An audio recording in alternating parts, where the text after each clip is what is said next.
Assalamualaikum warahmatullahi wabarakatuh. Alhamdulillahirabbil alamin. Segala puji hanya milik Allah Subhanahu wa taala yang telah memberi kita nikmat iman, nikmat Islam, nikmat kesehatan dan nikmat kesempatan hingga hari ini kita masih belajar bersama. Salawat dan salam semoga senantiasa tercurahkan pada Nabi Muhammad Sallallahu Alaihi Wasallam, keluarga beliau, sahabat beliau dan seluruh umatnya hingga akhir zaman. Halo teman-teman semuanya, apa kabar hari ini? Semoga dalam keadaan sehat, semangat, dan siap menerima ilmu yang insya Allah bukan hanya menambah wawasan tetapi juga mengubah cara kita memandang kehidupan. Karena pembahasan kita hari ini bukan hanya sekedar teori ekonomi. Kita akan membahas sesuatu yang sangat dekat dengan diri kita, sangat dekat dengan kehidupan sehari-hari, bahkan mungkin setiap detik kita berinteraksi dengannya. Tema hari ini adalah konsep harta dan kepemilikan dalam Islam. Sekilas, ini terlihat seperti materi biasa. Mungkin terasa seperti teori ekonomi syariah yang berat gitu. Tapi saya ingin mengajak teman-teman untuk melihat dari sudut pandang yang berbeda. Mari kita mulai dengan pertanyaan sederhana. Coba teman-teman renungkan sejenak. Siapa di sini yang punya handphone? Siapa di sini yang punya sepeda motor? Atau siapa yang punya tabungan? Siapa yang punya akun marketplace? Dan siapa yang pernah belanja online? Hampir semua, bukan? Sekarang pertanyaan berikutnya, apakah semua itu benar-benar milik kita? Atau hanya titipan?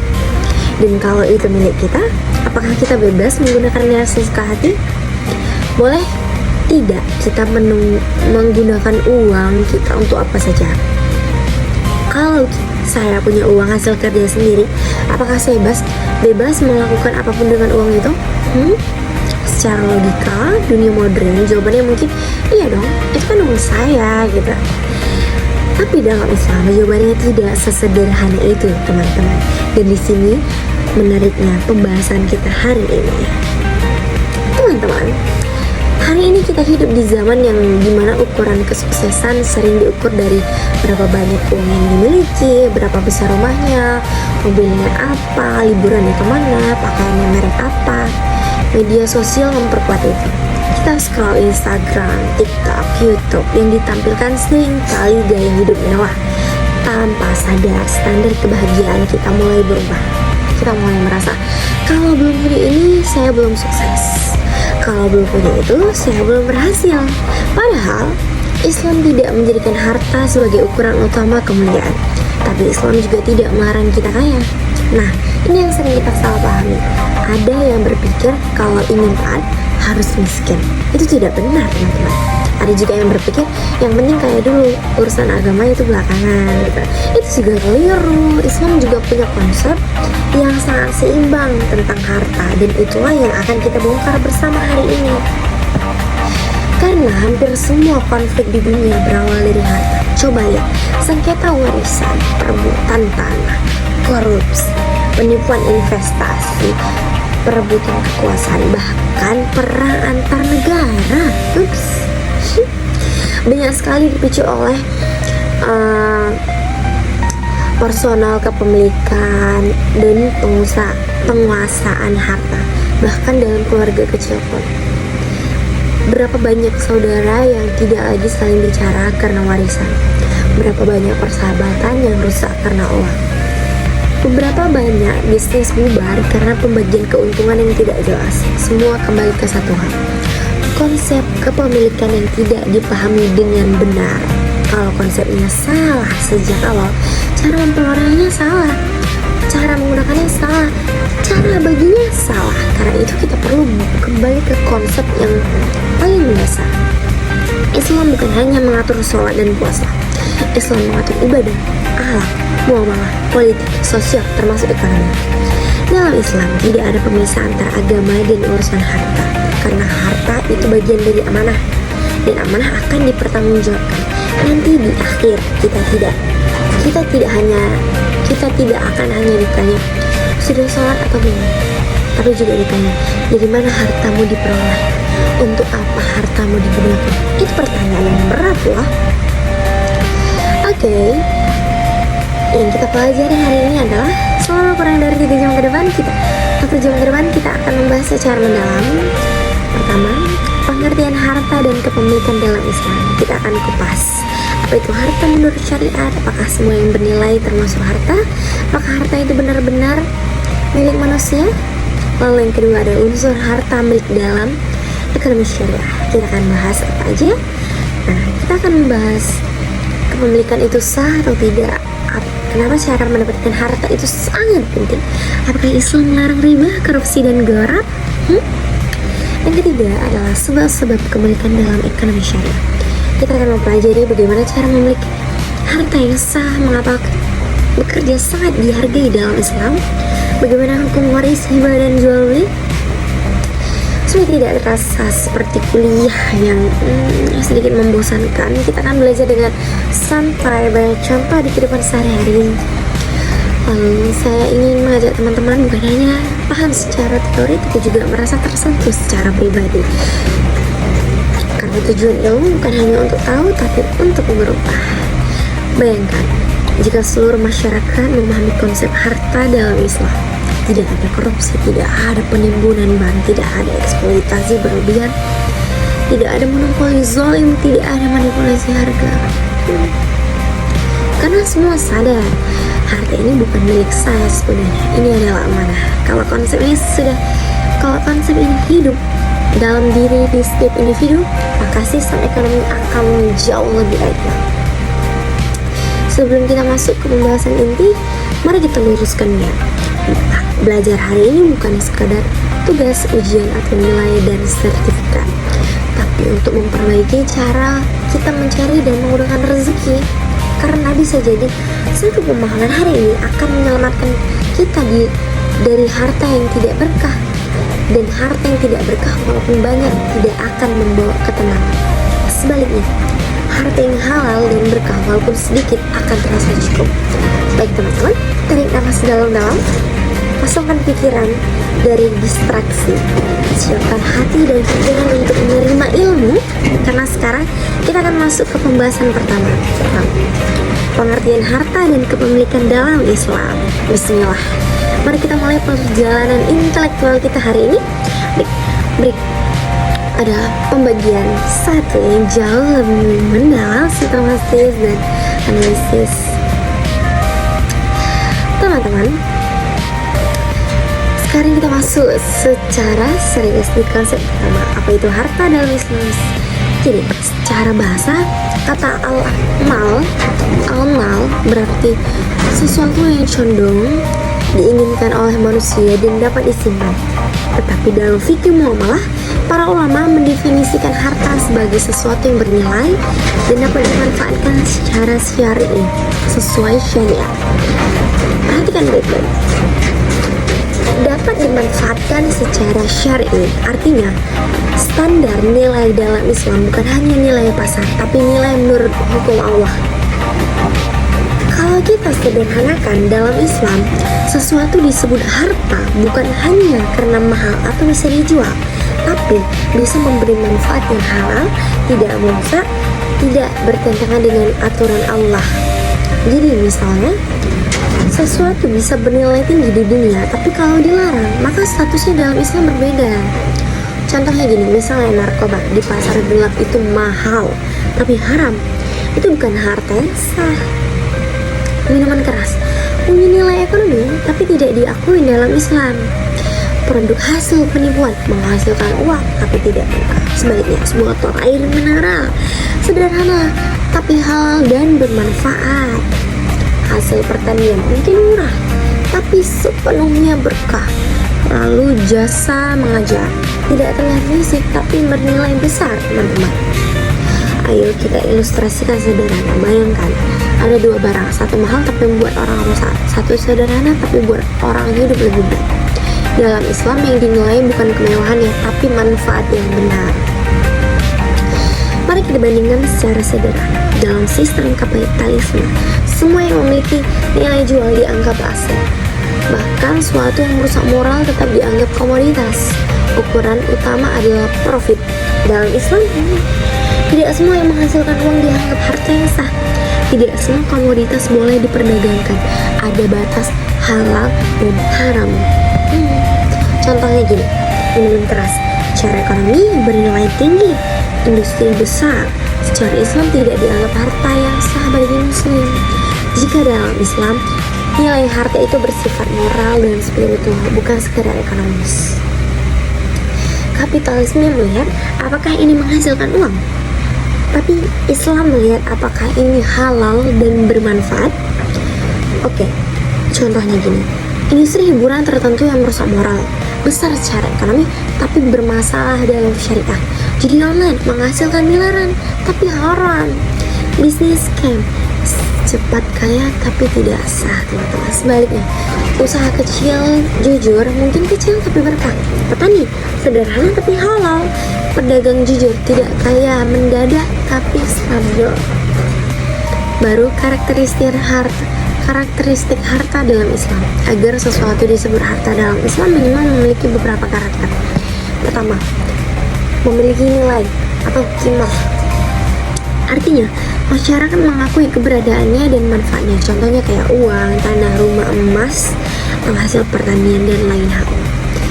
Nilai di sini bukan hanya sekedar harga, tapi diakui bisa bermanfaat.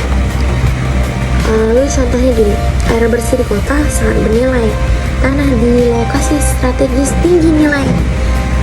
Skill digital, editing atau desain gitu contohnya, bernilai di era sekarang.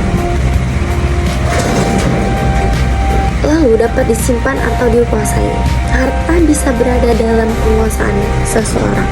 Contohnya kayak tabungan di bank syariah, emas dalam brankas, motor di rumah. Berbeda dengan udara. Udara itu bermanfaat tapi tidak bisa dimiliki secara individu. Jadi sesuatu disebut harta kalau bisa dikontrol atau diatur penggunaannya.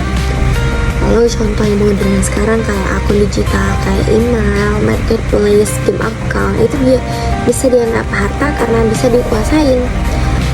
Atau file digital berbayar, itu kan bisa dimiliki. Atau lisensi software, itu termasuk kepemilikan yang terbatas.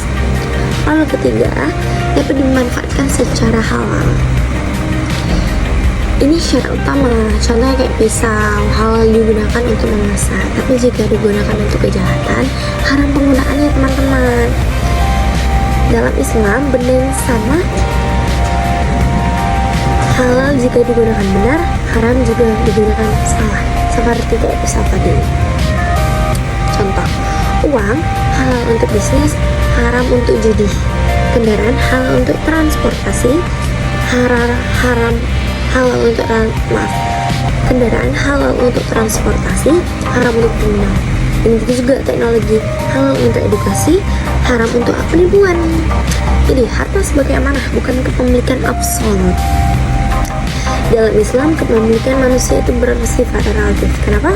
Karena kepemilikan mutlak hanya milik Allah Subhanahu wa Ta'ala. Manusia hanya diberikan hak untuk memanfaatkan, mengelola, dan mengembangkan, bukan milik secara absolut. Artinya kita itu bukan pemilik mutlak, tapi sebagai pengelola sementara. Lalu contohnya gini, tanah luas bisa ditinggal kosong tapi tetap ada tanggung jawab sosial.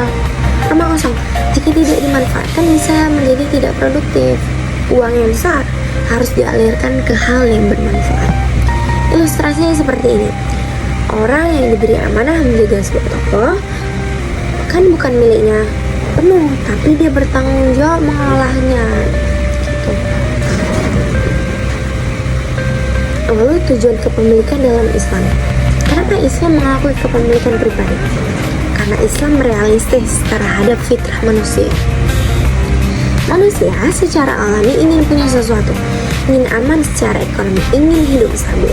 Islam tidak melarang itu, tapi mengarahkannya. Pertama, menjaga kehormatan diri. Orang yang memiliki harta cukup tidak mudah meminta-minta, tidak mudah tergoda melakukan kejahatan. Contoh kayak gini, seseorang yang punya penghasilan halal tidak perlu mencuri. Orang yang punya usaha tidak bergantung kepada orang lain. Yang kedua, mewujudkan keadilan sosial, karena dalam setiap harta ada hak orang lain. Contoh kayak zakat, sedekah, infak. Pengusaha yang sukses wajib membantu yang lemah. petani panen besar, ada hak sosial di dalamnya. Oh, yang ketiga, menggerakkan ekonomi, harta yang berputar, membuka usaha, membuka lapangan kerja, dan mengurangi kemiskinan. Contohnya kayak UMKM, menciptakan pekerjaan, bisnis online, menggerakkan ekonomi digital, investasi halal, memperkuat ekonomi. Lalu kita lanjut ke jenis harta dalam perspektif fikih. Pertama, harta bergerak dan tidak bergerak. Harta bergerak itu uang, kendaraan, barang dagangan. Harta yang tidak bergerak itu tanah, rumah, dan bangunan, lalu sebagainya. Contoh kayak handphone itu harta yang bergerak, kos-kosan itu harta tidak bergerak. Lalu yang kedua, harta berwujud dan tidak berwujud. Dalam era modern, kayak hak cipta, merek dagang, hak paten diakui sebagai harta. Contoh nyatanya kayak YouTuber, monetisasi konten, penulis buku, royalti, desainer, hak karya. Lalu yang ketiga, harta konsumtif dan produktif. Kalau harta konsumtif itu makanan, pakaian. Kalau harta produktif itu mesin, tanah usaha gitu. Nah, Islam lebih mendorong harta produktif karena menciptakan nilai baru. Lalu, konsep kepemilikan milkiyah dalam Islam. Milkiyah itu artinya hubungan khusus antara seseorang dengan suatu harta. Contoh kayak ini artinya kamu boleh pakai, kamu boleh jual, kamu boleh wariskan, tapi tetap dalam batas syariah. Lalu lanjut ke batasan kepemilikan dalam Islam. Dalam Islam tidak ada kepemilikan yang bebas tanpa batas. Contoh kayak lahan pribadi bisa diambil untuk jalan umum dengan ganti rugi. Lalu bisnis tidak boleh merugikan masyarakat. Usaha tidak boleh merusak lingkungan. Itu perbedaan kepemilikan dan penguasaan. Menguasai tidak sama dengan memiliki. Contohnya kayak sewa rumah, menguasai bukan memiliki. Pinjam motor, memakai bukan punya. Lalu pakai akun orang, dia bisa akses, bukan milik, bukan punya dia gitu. Lalu lanjut ke hubungan harta dengan tanggung jawab. Semakin banyak harta, semakin besar amanah. Contoh, pedagang kecil, tanggung jawabnya kecil. Usaha besar, tanggung jawabnya juga besar, teman-teman. Nah, kalau semua konsep dipahami, maka cara kerja berubah, cara kita belanja berubah, cara kita mencari uang pun berubah. Teman-teman, kalau kita benar memahami konsep harta dalam Islam ini, maka kita akan sadar bahwa harta bukan tujuan, harta bukan amanah, harta adalah ujian. Harta adalah amanah, dan cara kita memperkuat harta hari ini akan menentukan ketenangan hidup kita, keberkahan hidup kita, bahkan pertanggungjawaban kita di akhirat. Kalau kamu mau, kita akan belajar lebih dalam. Baik teman-teman, sekarang kita masuk ke bagian yang menurut saya paling menarik. Kalau tadi kita sudah memahami konsep dari kerangka berpikirnya, sekarang kita melihat bagaimana konsep syariah itu hidup. Bukan di buku, bukan di teori, tapi realitas. Karena sering sekali orang berpikir ekonomi syariah hanya ada di bank syariah, lembaga zakat, atau sekedar label halal. Padahal sebenarnya teman-teman, ekonomi syariah itu hadir setiap hari dalam hidup kita, bahkan sejak kita bangun tidur.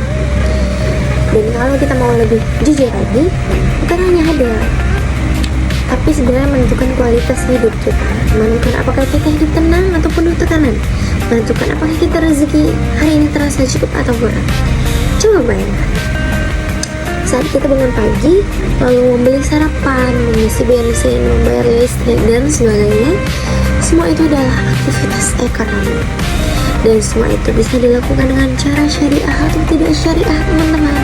Kadang kita tidak sadar, satu kebutuhan kecil seperti memilih cara pembayaran atau cara berjualan itu bisa menentukan nilai dari transaksi tersebut. Nah, di bagian ini kita akan membedah satu persatu dengan contoh konkret supaya kita tidak hanya paham teori, tapi kita juga sadar dan menerapkan. Kita akan membahas ekonomi syariah dalam rumah tangga, ekonomi syariah dalam usaha kecil, dalam dunia kerja, dalam transaksi digital, dalam gaya hidup modern, dalam pengelolaan uang, dalam keputusan investasi, dalam hubungan sosial. Santai saja teman-teman, kita akan bahas perlahan, dan saya ingin teman-teman benar-benar membayangkan diri sendiri dalam setiap contoh yang kita bahas nanti, karena tujuan kita bukan hanya sekedar paham, tapi sadar. Pertama teman-teman, ekonomi syariah dalam rumah tangga.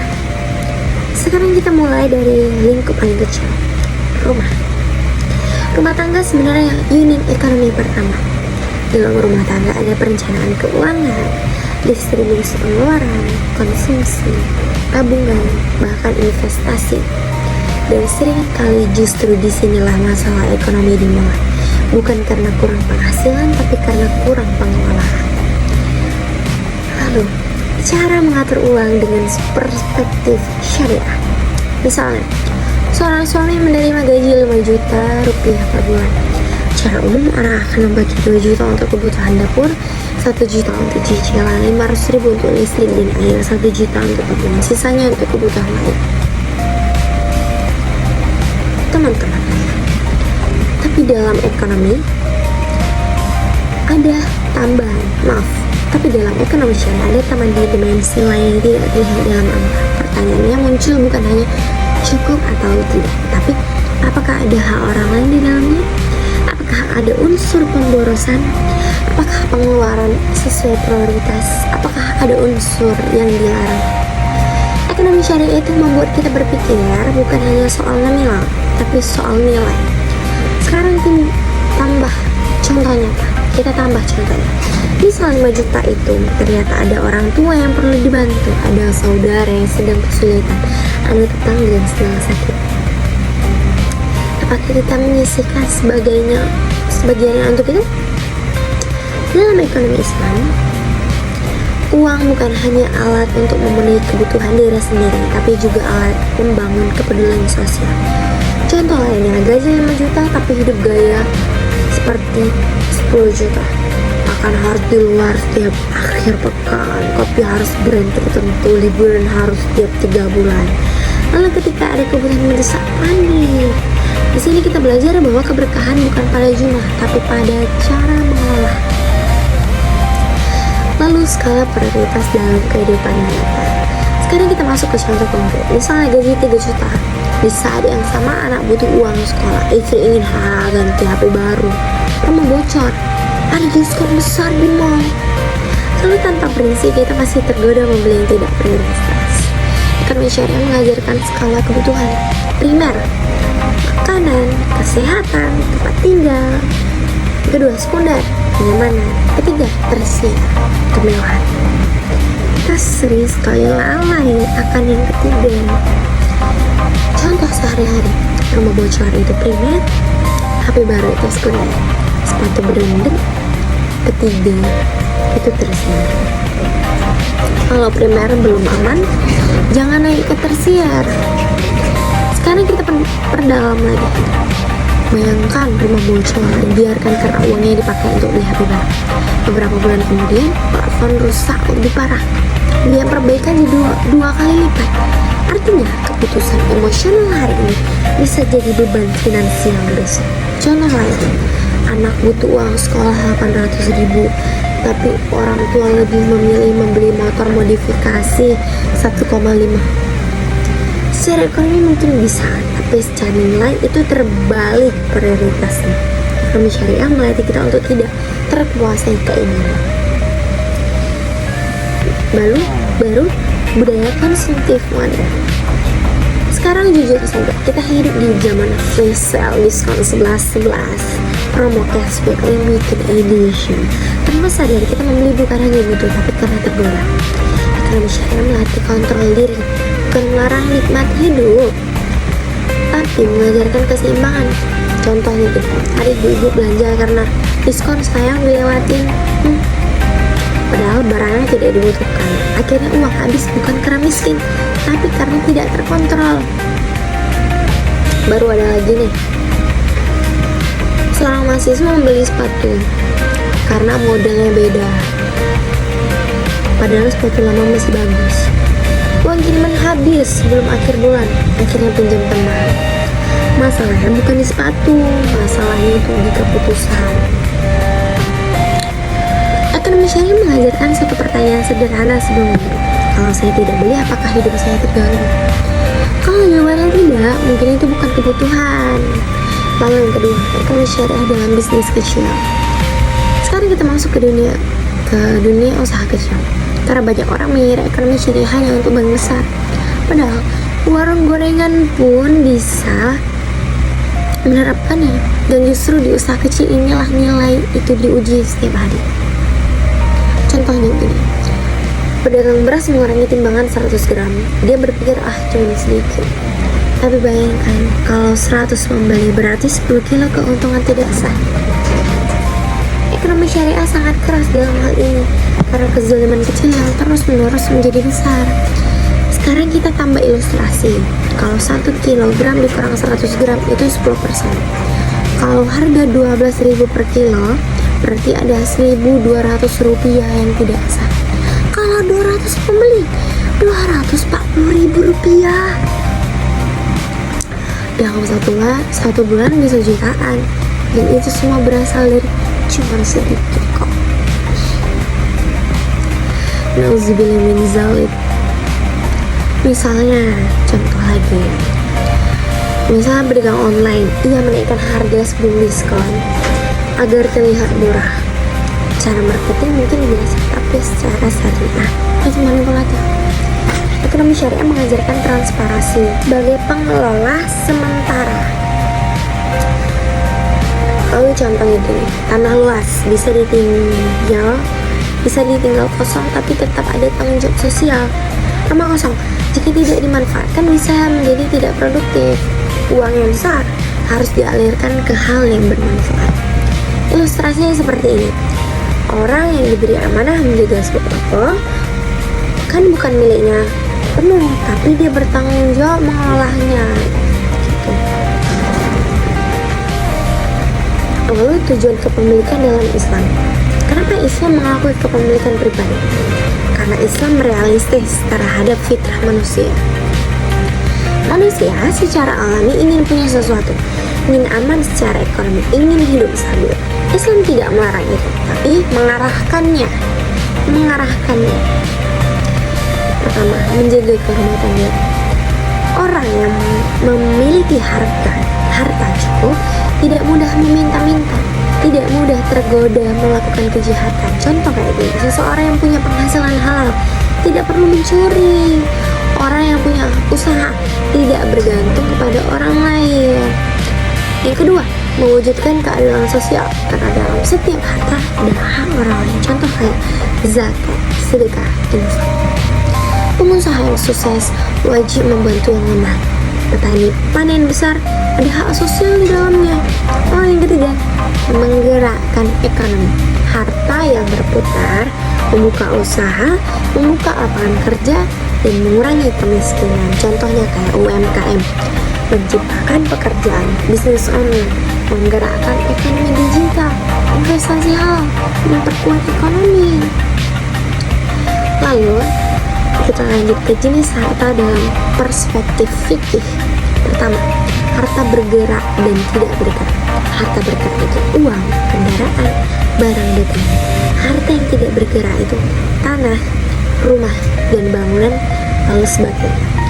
Contoh kayak handphone itu harta yang bergerak, kos-kosan itu harta tidak bergerak. Lalu yang kedua, harta berwujud dan tidak berwujud. Dalam era modern, kayak hak cipta, merek dagang, hak paten diakui sebagai harta. Contoh nyatanya kayak YouTuber, monetisasi konten, penulis buku, royalti, desainer, hak karya. Lalu yang ketiga, harta konsumtif dan produktif. Kalau harta konsumtif itu makanan, pakaian. Kalau harta produktif itu mesin, tanah usaha gitu. Nah, Islam lebih mendorong harta produktif karena menciptakan nilai baru. Lalu, konsep kepemilikan milkiyah dalam Islam. Milkiyah itu artinya hubungan khusus antara seseorang dengan suatu harta. Contoh kayak ini artinya kamu boleh pakai, kamu boleh jual, kamu boleh wariskan, tapi tetap dalam batas syariah. Lalu lanjut ke batasan kepemilikan dalam Islam. Dalam Islam tidak ada kepemilikan yang bebas tanpa batas. Contoh kayak lahan pribadi bisa diambil untuk jalan umum dengan ganti rugi. Lalu bisnis tidak boleh merugikan masyarakat. Usaha tidak boleh merusak lingkungan. Gitu. Perbedaan kepemilikan dan penguasaan. Menguasai tidak sama dengan memiliki. Contohnya kayak sewa rumah, menguasai bukan memiliki. Pinjam motor, memakai bukan punya. Lalu pakai akun orang, dia bisa akses, bukan milik, bukan punya dia gitu. Lalu lanjut ke hubungan harta dengan tanggung jawab. Semakin banyak harta, semakin besar amanah. Contoh, pedagang kecil, tanggung jawabnya kecil. Usaha besar, tanggung jawabnya juga besar, teman-teman. Nah, kalau semua konsep dipahami, maka cara kerja berubah, cara kita belanja berubah, cara kita mencari uang pun berubah. Teman-teman, kalau kita benar memahami konsep harta dalam Islam ini, maka kita akan sadar bahwa harta bukan tujuan, harta bukan amanah, harta adalah ujian. Ya, maaf, harta adalah amanah. Dan cara kita memperkuat harta hari ini akan menentukan ketenangan hidup kita, keberkahan hidup kita, bahkan pertanggungjawaban kita di akhirat. Kalau kamu mau, kita akan belajar lebih dalam. Baik teman-teman, sekarang kita masuk ke bagian yang menurut saya paling menarik. Kalau tadi kita sudah memahami konsep dari kerangka berpikirnya, sekarang kita melihat bagaimana konsep syariah itu. Bukan di buku, bukan di teori, tapi realitas. Karena sering sekali orang berpikir ekonomi syariah hanya ada di bank syariah, lembaga zakat, atau sekedar label halal. Padahal sebenarnya teman-teman, ekonomi syariah itu hadir setiap hari dalam hidup kita, bahkan sejak kita bangun tidur. Dan kalau kita mau lebih jujur lagi, bukan hanya hadir, tapi sebenarnya menentukan kualitas hidup kita, menentukan apakah kita hidup tenang atau penuh tekanan, menentukan apakah kita rezeki hari ini terasa cukup atau kurang. Coba bayangkan, saat kita bangun pagi, lalu membeli sarapan, mengisi bensin, membayar listrik, dan sebagainya, semua itu adalah aktivitas ekonomi. Dan semua itu bisa dilakukan dengan cara syariah atau tidak syariah, teman-teman. Kadang kita tidak sadar, satu keputusan kecil seperti memilih cara pembayaran atau cara berjualan itu bisa menentukan nilai dari transaksi tersebut. Nah, di bagian ini kita akan membedah satu persatu dengan contoh konkret supaya kita tidak hanya paham teori, tapi kita juga sadar dan menerapkan. Kita akan membahas ekonomi syariah dalam rumah tangga, ekonomi syariah dalam usaha kecil, dalam dunia kerja, dalam transaksi digital, dalam gaya hidup modern, dalam pengelolaan uang, dalam putusan investasi, dalam hubungan sosial. Santai saja teman-teman, kita akan bahas perlahan, dan saya ingin teman-teman benar-benar membayangkan diri sendiri dalam setiap contoh yang kita bahas nanti. Karena tujuan kita bukan hanya sekedar paham, tapi sadar. Pertama teman-teman, ekonomi syariah dalam rumah tangga. Sekarang kita mulai dari lingkup paling kecil, rumah. Rumah tangga sebenarnya unit ekonomi pertama. Dalam rumah tangga ada perencanaan keuangan, distribusi pengeluaran, konsumsi, tabungan, bahkan investasi. Dan seringkali justru disinilah masalah ekonomi dimulai, bukan karena kurang penghasilan, tapi karena kurang pengelolaan. Lalu, cara mengatur uang dengan perspektif syariah. Misalnya, seorang suami menerima gaji 5 juta rupiah per bulan. Secara umum, orang akan membagi 2 juta untuk kebutuhan dapur, 1 juta untuk cicilan, 500.000 untuk listrik dan air, 1 juta untuk makan, sisanya untuk kebutuhan lain. Teman-teman, tapi dalam ekonomi ada tambahan, tapi dalam ekonomi syariah ada tambahan dimensi lain yang tidak dilihat dalam angka. Pertanyaannya muncul bukan hanya cukup atau tidak, tapi Apakah ada hak orang lain di dalamnya? Apakah ada unsur pemborosan? Apakah pengeluaran sesuai prioritas? Apakah ada unsur yang dilarang? Ekonomi syariah itu membuat kita berpikir bukan hanya soal nominal, tapi soal nilai. Sekarang kita tambah contohnya. Misal 5 juta itu ternyata ada orang tua yang perlu dibantu, ada saudara yang sedang kesulitan, ada tetangga yang sedang sakit. Apakah kita menyisihkan sebagian untuk itu?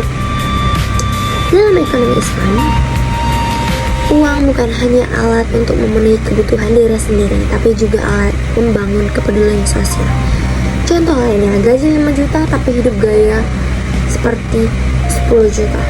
Makan harus di luar setiap akhir pekan, kopi harus brand tertentu, liburan harus setiap 3 bulan. Lalu ketika ada kebutuhan mendesak, panik. Di sini kita belajar bahwa keberkahan bukan pada jumlah, tapi pada cara mengelola. Lalu skala prioritas dalam kehidupan nyata. Sekarang kita masuk ke contoh konkret. Misalnya gaji 3 juta. Di saat yang sama anak butuh uang sekolah, istri ingin ganti HP baru, rumah bocor, ada diskon besar di mall. Lalu tanpa prinsip kita pasti tergoda membeli yang tidak prioritas. Ekonomi syariah mengajarkan skala kebutuhan primer, makanan, kesehatan, tempat tinggal. Kedua, sekunder, kenyamanan. Ketiga, tersier, kemewahan. Kita sering sekali lalai akan yang ketiga. Contoh sehari-hari, rumah bocor itu primer, HP baru itu sekunder, sepatu branded ketiga itu tersier. Kalau primer belum aman, jangan naik ke tersier. Sekarang kita perdalam lagi. Bayangkan rumah bocor dibiarkan karena uangnya dipakai untuk beli HP baru. Beberapa bulan kemudian, plafon rusak lebih parah. Biaya perbaikan jadi dua kali lipat. Artinya, keputusan emosional hari ini bisa jadi beban finansial besok. Contoh lain, anak butuh uang sekolah 800.000, tapi orang tua lebih memilih membeli motor modifikasi 1,5. Secara ekonomi mungkin bisa, tapi secara nilai itu terbalik prioritasnya. Ekonomi syariah melatih kita untuk tidak terkuasai keinginan. Baru budaya konsumtif modern. Sekarang jujur saja, kita hidup di zaman flash sale, diskon 11/11, promo cashback limited edition. Tanpa sadar kita membeli bukan hanya butuh, tapi karena tergoda. Ekonomi syariah melatih kontrol diri, bukan melarang nikmat hidup, tapi mengajarkan keseimbangan. Contoh itu, ada ibu-ibu belanja karena diskon sayang dilewatin, padahal barangnya tidak dibutuhkan. Akhirnya uang habis bukan karena miskin, tapi karena tidak terkontrol. Baru ada lagi nih, seorang mahasiswa membeli sepatu karena modelnya beda, padahal sepatu lama masih bagus. Uang kiriman habis sebelum akhir bulan, akhirnya pinjam teman. Masalahnya bukan di sepatu, masalahnya itu di keputusan. Ekonomi syariah mengajarkan satu pertanyaan sederhana sebelum membeli. Kalau saya tidak beli, apakah hidup saya terganggu? Kalau jawabannya tidak, mungkin itu bukan kebutuhan. Lalu yang kedua, ekonomi syariah dalam bisnis kecil. Sekarang kita masuk ke dunia usaha kecil. Karena banyak orang mengira ekonomi syariah hanya untuk bank besar. Padahal warung gorengan pun bisa menerapkannya, dan justru di usaha kecil inilah nilai itu diuji setiap hari. Contohnya gini, pedagang beras mengurangi timbangan 100 gram. Dia berpikir cuma sedikit. Tapi bayangkan kalau 100 membeli berarti 10 kilo keuntungan tidak sah. Ekonomi syariah sangat keras dalam hal ini karena kezaliman kecil yang terus menerus menjadi besar. Sekarang kita tambah ilustrasi. Kalau 1 kilogram dikurang 100 gram itu 10%. Kalau harga 12.000 per kilo, berarti ada 1.200 rupiah yang tidak sah. Kalau 200 pembeli, 240.000 rupiah. Dalam satu bulan bisa jutaan, dan itu semua berasal dari cuma sedikit kok. Nauzubillah min zalik. Misalnya, contoh lagi, Misalnya berdagang online, ia menaikkan harga sebelum diskon agar terlihat murah. Cara marketing mungkin biasa, tapi secara syariah itu manipulatif. Ekonomi syariah mengajarkan transparansi. Nah, tambahan contoh kayak restoran mencantumkan harga 25.000, ternyata belum termasuk pajak dan servis 15%. Pembeli kaget saat bayar. Secara hukum itu mungkin sah, tapi secara etika tidak transparan. Jadi contoh kayak menjual motor bekas, mesin pernah turun tapi tidak diberitahu, pembeli baru tahu setelah rusak. Dan ekonomi syariah ini tidak boleh, karena transparansi harus dilandasi ridho dan kejelasan. Lalu tambahan contohnya, misalnya menjual HP second yang baterainya sudah drop, tidak beritahu, atau jual rumah yang pernah dibanjir tanpa penjelasan. Nah, saat ini seperti ini mungkin keuntungannya sesaat, tapi merusak kepercayaan jangka panjang. Baik teman-teman, sekarang kita sampai pada bagian yang terpenting. Kalau sebelumnya kita sudah memahami bagaimana ekonomi syariah diterapkan dalam kehidupan nyata, maka sekarang kita masuk ke pertanyaan yang lebih mendasar dan lebih dalam. Bagaimana seseorang bisa memiliki sesuatu secara sah dalam Islam? Kalau kita perhatikan dalam kehidupan sehari-hari, banyak konflik ekonomi sebenarnya bukan karena orang tidak punya harta, tapi karena asal kepemilikannya tidak jelas. Contohnya, ada orang punya tanah tapi bersengketa bertahun-tahun, ada bisnis tapi modalnya tidak jelas dari siapa, ada warisan tapi tidak dibagi dengan adil, ada usaha tapi sumber uangnya tidak transparan. Jadi intinya dari pembahasan ini sebenarnya adalah membersihkan asal-usul kepemilikan dalam ekonomi, karena tidak semua yang kita kuasai otomatis jadi milik kita. Teman-teman, saya minta waktu sedikit, haus banget.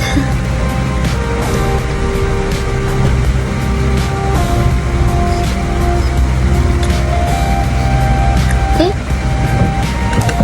sekarang kita lanjut. Misal ada seseorang memakai motor setiap hari, tapi motor itu ternyata belum lunas. Seseorang memakai akun digital orang lain tanpa izin, atau seseorang menggunakan barang kotor atau kepentingan pribadi. Secara fisik ia menguasai, tapi secara syariah belum tentu sah. Tidak semua yang kita kuasai, tetapi secara syariah belum tentu sah. Maksudnya gini, tidak semua yang kita pegang berarti halal. Jadi tidak semua yang kita pegang itu berarti halal, teman-teman. Saya nyari ini apa namanya? Minyak. Lalu contohnya gini, uang yang ditemukan di jalan tanpa dikembalikan, barang pinjaman yang tidak dikembalikan, atau fasilitas kantor yang dipakai di luar aturan. Tidak semua yang kita nikmati berarti sah. Misalnya keuntungan bisnis dari penipuan, gaji dari pekerja yang melanggar syariah, profit dari transaksi manipulatif. Dan disinilah Islam sangat detail. Hari ini kita akan membahas sebab-sebab kepemilikan, yaitu jalan-jalan yang membuat orang bisa memiliki harta secara sah menurut syariah. Jadi dalam Islam, cara mendapatkan harta itu sama pentingnya dengan harta itu sendiri, karena dari cara itulah keberkahan terbentuk. Kita akan bahas dengan santai, pelan, dan penuh contoh kehidupan nyata. Kalau kita salah memahami sebab kepemilikan, maka sistem ekonomi menjadi rapuh, hubungan sosial mudah rusak, bahkan keluarga bisa pecah. Bayangkan saja, satu rumah bisa jadi sumber konflik hanya karena asal kepemilikannya tidak jelas. Teman-teman, sebab pertama dan paling utama dan paling umum adalah usaha. Artinya seseorang memiliki sesuatu karena ia bekerja untuk mendapatkannya. Ini adalah sebab yang paling natural, karena manusia memang diperintahkan untuk bekerja dan berusaha. Contoh paling sederhana, bekerja sebagai pegawai, dia menerima gaji; berdagang, dia mendapatkan keuntungan; bertani, dia akan memperoleh hasil panen; lalu freelance, dia akan dibayar jasanya. Contoh di kehidupan nyata, kayak ojek online yang bekerja 10-12 jam per hari, petani yang merawat sawah selama berbulan-bulan, penjahit yang membuat pakaian dari nol, atau guru private yang mengajar satu persatu murid. Kalau kita lihat lebih dalam, setiap pekerjaan itu punya nilai perjuangan. Driver itu hujan, panas, macet, perjuangan. Petani, perjuangannya tidak cuaca yang tidak menentu. Penjahit, deadline dan detail. Guru, kesabaran menghadapi karakter. Semua mempunyai tantangan dan tangan atau perjuangan. Lalu, usaha yang halal bekerja tidak otomatis membuat hasilnya halal. Dalam Islam bukan hanya apa yang dikerjakan, tapi juga apa dampaknya dari pekerjaan itu. Contohnya kayak seseorang bekerja sebagai admin judi online dan digaji 5 juta. Secara dunia dia bekerja, dia profesional, dia disiplin, tapi secara syariah sistem yang ia bantu adalah sistem yang dilarang. Kayak contoh tambahannya itu kayak admin pinjaman online, ide ilegal, marketing investasi bodong, buzzer manipulasi publik, promosi produk palsu. Jadi usaha yang jelas akad. Kayak akad adalah dasar kejelasan dalam kerja. Akad itu bukan sekedar formalitas, tapi kesepakatan yang melindungi hak kedua belah pihak. Contohnya freelance tanpa kejelasan revisi, proyek tanpa deadline, kerja online tanpa kontrak. Jadi contoh di kehidupan nyatanya itu seseorang tukang bangunan membangun rumah dari nol sampai selesai. Dia bangun pagi, bekerja di bawah terik matahari, dia lembur sampai malam. Tapi ketika selesai, pembayaran ditunda tanpa alasan. Dalam Islam ini adalah ketidakadilan karena hak sudah melekat. Sebab kedua adalah jual beli. Nah, ini adalah aktivitas ekonomi yang paling sering dalam kehidupan modern. Contoh kayak beli makanan, beli pakaian, beli kendaraan, transaksi online, lalu beli aplikasi premium, beli item game, beli kursus online, beli jasa digital. Bukan hanya makanan, tapi juga jasa konten digital, ataupun software ilegal. Tidak ada unsur penipuan. Penipuan sekarang tidak terlalu jelas, tapi sering halus. Contohnya kayak foto produk terlalu diedit, review palsu, rating manipulatif, testimoni rekayasa. Contoh kasus modernnya ada marketplace, barang tidak sesuai deskripsi. Dalam syariah, pembeli punya hak membatalkan transaksi, meminta ganti rugi, atau komplain. Lalu yang ketiga, pembeli harus melalui warisan. Warisan adalah perpindahan kepemilikan yang sangat sensitif karena melibatkan emosi, keluarga, dan harta bersama.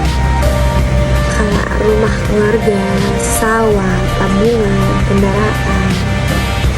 Itu menimbulkan hubungan saudara renggang, sengketa bertahun-tahun, tidak komunikasi antara keluarga. Lalu yang keempat, kepemilikan melalui hibah dan hadiah. Hibah sering disalahpahami sebagai janji, padahal harus ada penyerahan apa.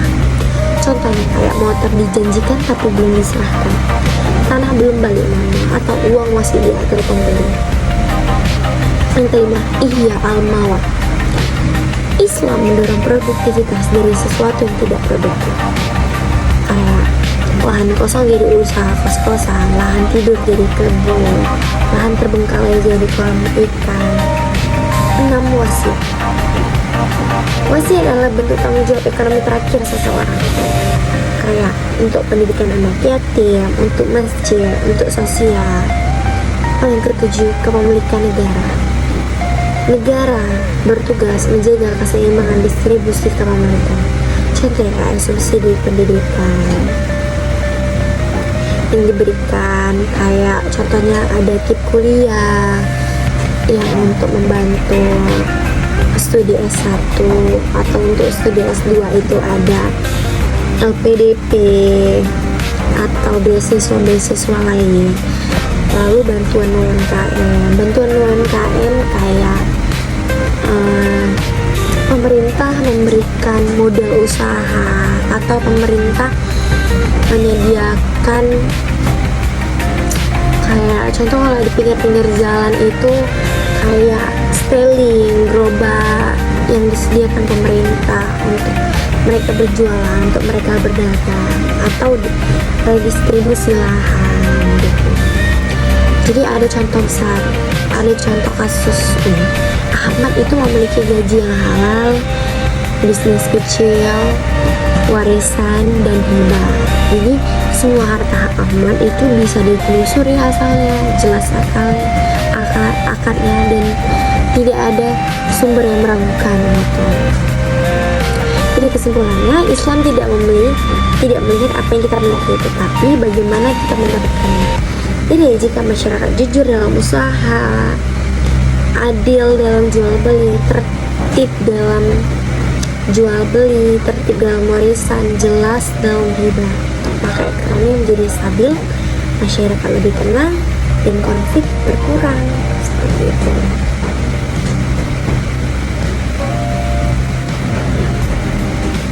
Sebab-sebab kepemilikan dalam ekonomi syariah. Baik teman-teman, sampai di sini kita sudah menyelesaikan pembahasan yang sangat panjang, sangat mendalam, dan semoga benar-benar membuka cara pandang kita tentang bagaimana Islam mengatur kepemilikan harta. Kalau kita tertarik kembali kepada awal, kita belajar bahwa dalam Islam kepemilikan itu bukan hanya tentang siapa yang memegang harta, tetapi lebih dari itu, bagaimana harta itu diperoleh, dari jalan apa ia datang, dan dengan cara apa ia berpindah tangan. Teman-teman, seringkali kita berpikir yang penting adalah punya harta yang banyak, tapi setelah pembahasan ini kita mulai sadar bahwa yang penting adalah apakah harta itu datang dari jalan yang benar, apakah prosesnya jelas dan adil, apakah tidak ada pihak yang dizalimin, apakah tidak ada orang yang dilanggar, ada hak orang yang dilanggar. Karena dalam ekonomi syariah, keberkahan itu adalah tidak hanya dilihat dari rumah atau dari maksudnya dari jumlah, tapi dari proses.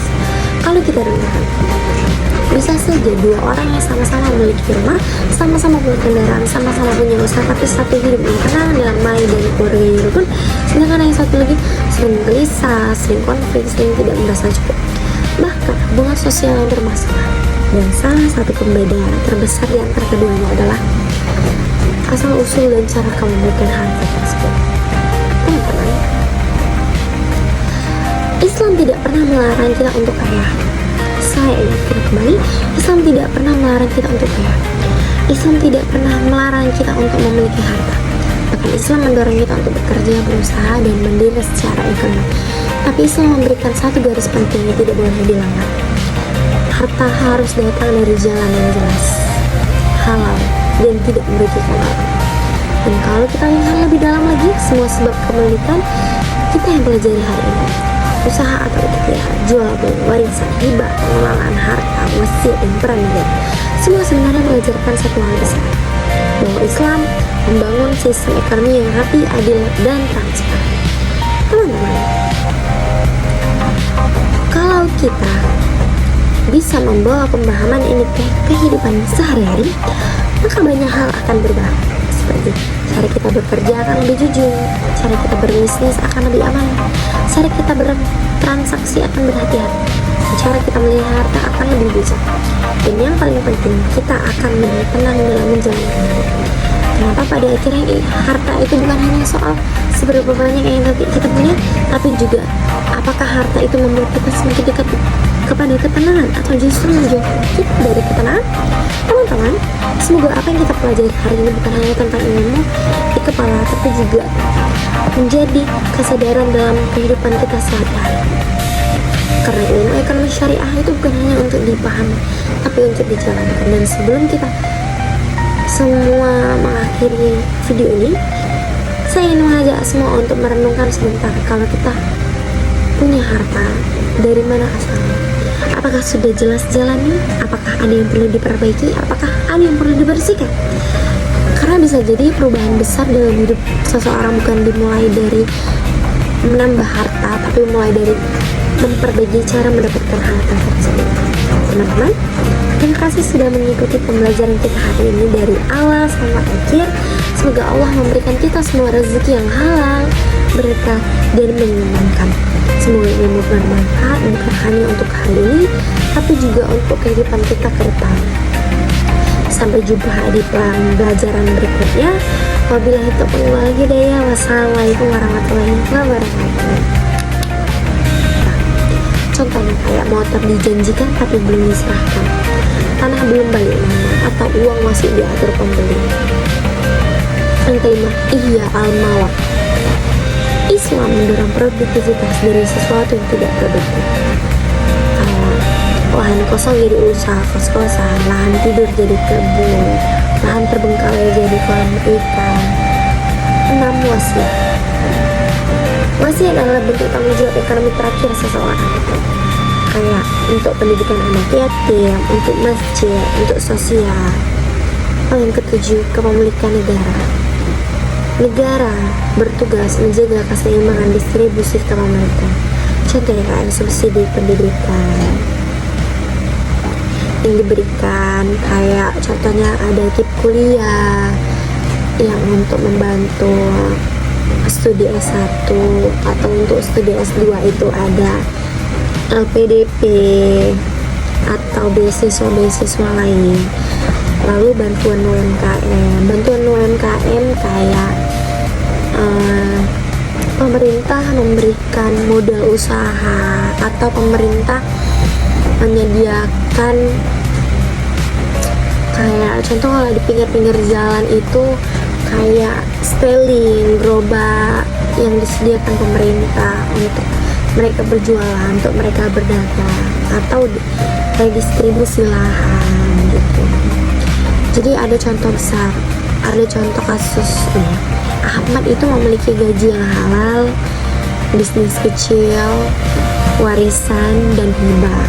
Jadi semua harta Ahmad itu bisa ditelusuri asalnya, jelas akarnya, dan tidak ada sumber yang meragukan gitu. Jadi kesimpulannya, Islam tidak melihat apa yang kita miliki, tetapi bagaimana kita mendapatkannya. Jadi jika masyarakat jujur dalam usaha, adil dalam jual beli, tertib dalam jual beli, tertib dalam warisan, jelas dalam hibah, maka ekonomi menjadi stabil, masyarakat lebih tenang, dan konflik berkurang. Seperti itu.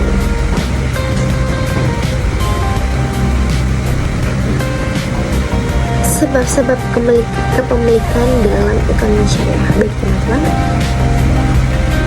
sampai di sini kita sudah menyelesaikan pembahasan yang sangat panjang, sangat mendalam, dan semoga benar-benar membuka cara pandang kita tentang bagaimana Islam mengatur kepemilikan harta. Kalau kita tertarik kembali kepada awal, kita belajar bahwa dalam Islam kepemilikan itu hanya tentang siapa yang memegang harta, tetapi lebih dari itu, bagaimana harta itu diperoleh, dari jalan apa ia datang, dan dengan cara apa ia berpindah tangan.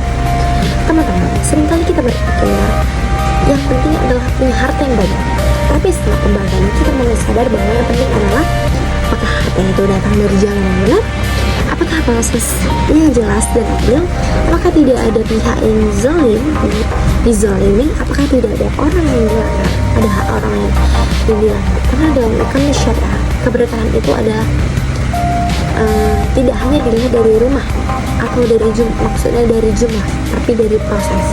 Kalau kita renungkan, bisa saja dua orang yang sama-sama memiliki rumah, sama-sama punya kendaraan, sama-sama punya usaha, tapi satu hidup yang tenang, damai, dan keluarganya rukun, sedangkan yang satu lagi sering gelisah, sering konflik, sering tidak merasa cukup. Bahkan hubungan sosial yang bermasalah. Dan salah satu pembeda terbesar di antara keduanya adalah asal usul dan cara kepemilikan harta tersebut. Teman-teman, Islam tidak pernah melarang kita untuk kaya. Saya ingatkan kembali, Islam tidak pernah melarang kita untuk kaya. Islam tidak pernah melarang kita untuk memiliki harta.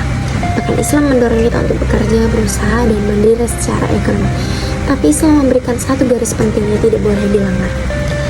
Harta harus datang dari jalan yang jelas, halal, dan tidak merugikan orang. Dan kalau kita lihat lebih dalam lagi, semua sebab kepemilikan kita yang pelajari hari ini. usaha atau ikhtiar, jual beli, warisan, hibah, pengelolaan harta, mesin, dan peran negara. Semua sebenarnya mengajarkan satu hal besar, bahwa Islam membangun sistem ekonomi yang rapi, adil, dan transparan. Teman-teman, kalau kita bisa membawa pemahaman ini ke kehidupan sehari-hari, maka banyak hal akan berubah. Seperti cara kita bekerja akan lebih jujur, cara kita berbisnis akan lebih aman, cara kita bertransaksi akan berhati-hati, cara kita melihat harta akan lebih bijak, dan yang paling penting, kita akan lebih tenang dalam menjalankannya. Kenapa pada akhirnya harta itu bukan hanya soal seberapa banyak yang kita punya, tapi juga apakah harta itu membuat kita semakin dekat kepada ketenangan atau justru menjauhkan kita dari ketenangan? Teman-teman, semoga apa yang kita pelajari hari ini bukan hanya tentang ilmu di kepala, tapi juga menjadi kesadaran dalam kehidupan kita sehari-hari.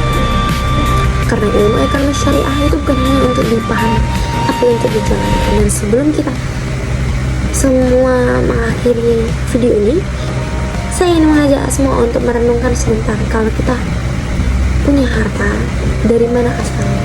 Apakah sudah jelas jalannya? Apakah ada yang perlu diperbaiki? Apakah ada yang perlu dibersihkan? Karena bisa jadi perubahan besar dalam hidup seseorang bukan dimulai dari menambah harta, tapi mulai dari memperbaiki cara mendapatkan harta tersebut. Teman-teman, terima kasih sudah mengikuti pembelajaran kita hari ini dari awal sampai akhir. Semoga Allah memberikan kita semua rezeki yang halal, berkah, dan menyenangkan. Semoga ilmu bermanfaat bukan hanya untuk hari ini, tapi juga untuk kehidupan kita ke depan. Sampai jumpa di pembelajaran berikutnya. Wabillahi taufiq wal hidayah. Wassalamualaikum warahmatullahi wabarakatuh.